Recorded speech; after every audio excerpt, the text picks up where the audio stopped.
यहाँ पे और आज अपन लोग यात्रा पे निकले हैं। माँ नर्मदा परिक्रमा यात्रा एक पवित्र यात्रा है। आप लोग विशेष करके ध्यान रखें, इसमें मैया परीक्षा हमारी लेती है। हम लोगों को पेशेंस, ये बहुत बड़ा भाग है नर्मदा परिक्रमा का। दूसरा महत्वपूर्ण भाग है जा रहे हैं, है ना। सबसे बड़ी बात मैंने अभी बताया कि इसके अंदर नर्मदा मैया अपनी परीक्षा लेती है, उसमें अपने को पेशेंस, ये बहुत एक बड़ा भाग है इसके अंदर, है ना। नर्मदा परिक्रमा में मैंने आपको हमेशा बताया है कि 4 जगह हम लोग उसकी मैया की गोद भरते हैं। देखो अपने साथ में बहुत से लोग हिंदी हैं, इसलिए मैं आपसे हिंदी में बात कर रहा हूँ ताकि आप लोगों को भी समझ सके। ज़्यादा से ज़्यादा इस बस के अंदर आप लोग जब बैठें तो विशेष करके ध्यान रखें कि प्रपंच की बात नहीं करें। हमने अभी तक प्रपंच किया है इतने सालों तक। ये नर्मदा परिक्रमा यात्रा में आप लोग कितनी बार होके आए हैं?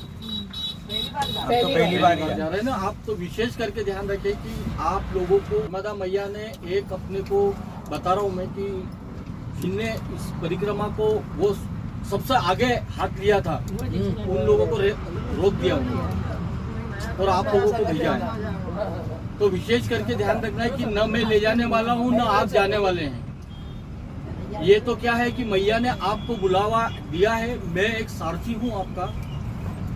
और मेरे से भी विशेष करके ध्यान रखें आप लोग की सब जगह की हमने कोशिश की है कि आप लोगों को किसी भी बात की कोई परेशानी न हो। तो ये आप लोग विशेष करके ध्यान रखें कि हम लोग परिक्रमा यात्रा में निकल रहे हैं। हमारे आसपास के लोगों को परेशानी हो रही है और हम आनंद में हैं, तो परिक्रमा नहीं है। हम सबको खुश रखना है।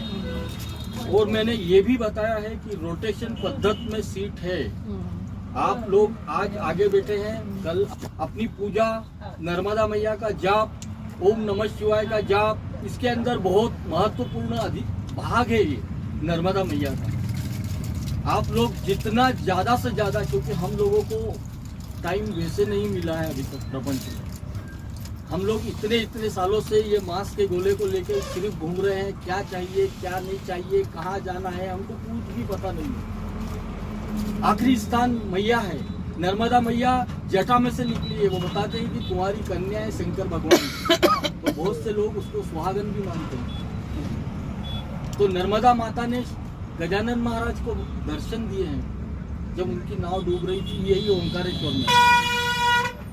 तो कहने का उद्देश्य ये है कि नर्मदा मैया के दर्शन मात्र से आदमी पवित्र होता है। तो आप लोगों तो स्नान करेंगे उसमें, हाथ मुंह धोएंगे उसमें। ये मैंने ये भी बताया है कि अब आपको 13 से 14 दिन आपको नखून नहीं काटने हैं, बाल नहीं काटने हैं, दाढ़ी नहीं बनानी है। विशेष करके हम लोग नर्मदा मैया में बहुत से लोग हमारे साथ में जाते हैं, कोई कार में भी जाता है हमारे साथ में। तो उनको व्यवस्था ऐसी देते हैं कि जैसे हर जगह हम लोग कमोड की व्यवस्था है, हर जगह होटल की व्यवस्था है, लेकिन व्यक्ति वो गादी पे न सोए, जमीन पे सोते हैं। आपको पैसा दिया है तो उसका उद्देश्य सिर्फ ये है कि आप लोग सिर्फ इसका फायदा लें, जाप जितना ज़्यादा से ज़्यादा कर सके। मैंने समाधि मंदिर गोंदौले, श्री क्षेत्र ब्रह्म चैतन्य गोंदौलेकर महाराज, यहाँ से समाधि मंदिर से माला को लगा के, मतलब छुआ के लेके आया हूँ। और वो आपको सबको एक एक माला में दे रहा हूँ। दोनों माला, तो ये एक एक माला आप ध्यान रखना है ना। कल अपने को पूजा करनी है ना सुबह, तो कल सुबह अपने को पूजा की सारी सामग्री लेनी है ना। मैं आपको शाम को बता दूंगा कि क्या क्या सामग्री लेनी, मतलब पूजा में हल्दी, कंकु, दूध, ये वो सब लगता है। एक 250 ग्राम की छोटी दूध की थैली आती है, वो लेना है। आप सबको सुना ही आ रहा है ना। तो विशेष करके अपने को लेते हैं। ये अपना सबसे बड़ा मतलब एक अनूठा वो होना चाहिए कि हम लोग सही में परिक्रमा के लिए निकले। अगर आप लोग जरा सी बात के पीछे रूस के बैठ गए या जरा सी बात के पीछे, तो होगा कुछ भी नहीं, लेकिन आपकी परिक्रमा पूर्ण नहीं होगी। विशेष करके मेरा उद्देश्य क्या, मेरे गुरु महाराज ने मेरे को 2004 में बोला था कि शशिकांत तू ये यात्रा निकाल, और मेरे गुरु महाराज भी ब्रह्म चैतन्य गोंदोलेकर महाराज के शिष्य श्री दत्ता भैया महाराज, वो भी एजुकेटेड, सबसे बड़े अपने भारतीय जीवन बीमा निगम में सबसे बड़े अधिकारी होकर रिटायर्ड हुए हैं। वो व्यक्ति ने मेरे को बोला था कि तू बुजुर्ग लोगों की सेवा कर, कुछ उनको सुना, कुछ सुन।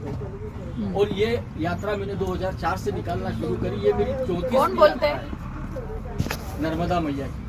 तो ये कुछ तो भी कृपा है गुरु महाराज की। हर जगह हर समय ये नहीं होता है कि आप लोग हमारा उद्देश्य कि आप लोगों को किसी भी बात की परेशानी नहीं, अपन सब मिलके इतना अच्छा। और देखो परीक्षा तो हर जगह होती है। समुद्र में अगर आप वायदे में भर्ती नहीं आई तो हमको वहाँ पे पढ़े भी रहना पड़ेगा। ये नक्शा है, इसके आधार पर हम पूरी परिक्रमा लगाएंगे और ये सब बीच बीच में दर्शनीय स्थल होंगे, वो देखेंगे। ओंकारेश्वर से शुरू होकर ओंकारेश्वर में ही ख़त्म होगी।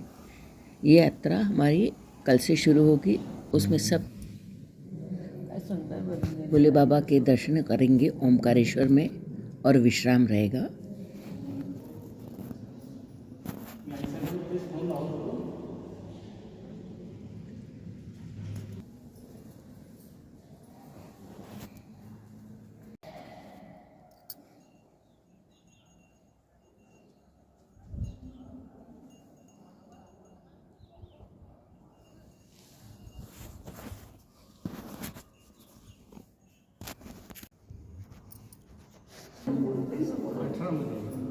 मध्ये गेले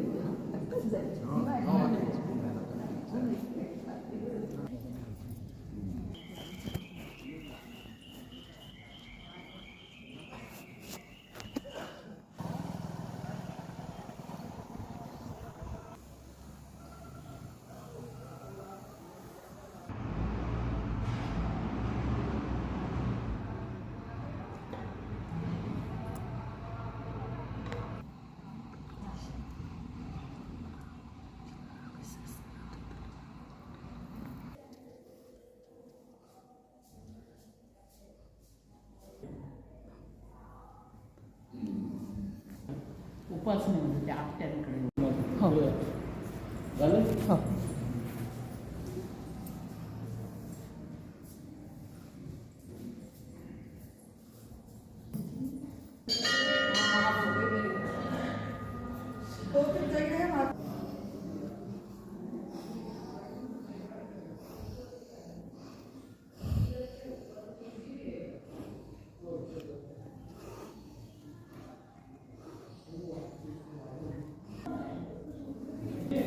हे लक्ष्मीनारायण मंदिर आहे।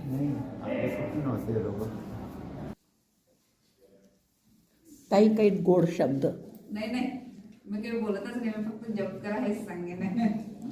नाही, रेवातिरी काही आता काही रेवातिरी तपाप करूया, म्हणजे रेवाच्या काठी तप करायला असतं। तुम्ही लोक जे जाताय म्हणून जप करा, आपल्याकडे ज्याचे जे सद्गुरू असतील, जे उपासना असतील ना, ते सगळे जप करा।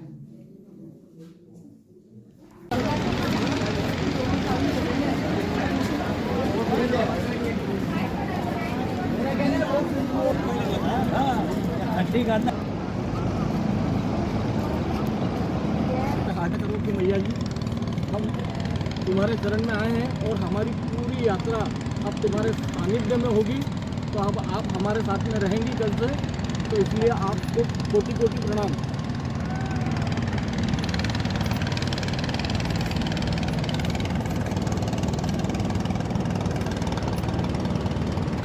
माँ है वो तुम्हारी, अब उनको हमेशा ये दिन जो भी जितने भी दिन अपन लोग हैं उनको साथ में लेके अपने को चलना है। हे झुलेश्वर है ना? हाँ, झुलेश्वर, झूला पुल।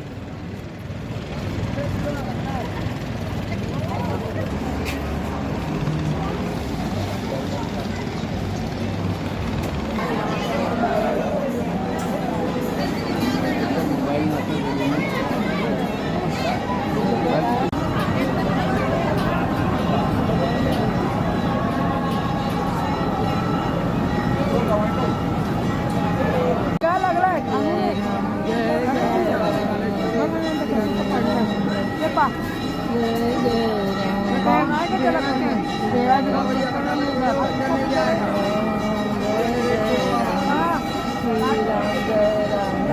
नाही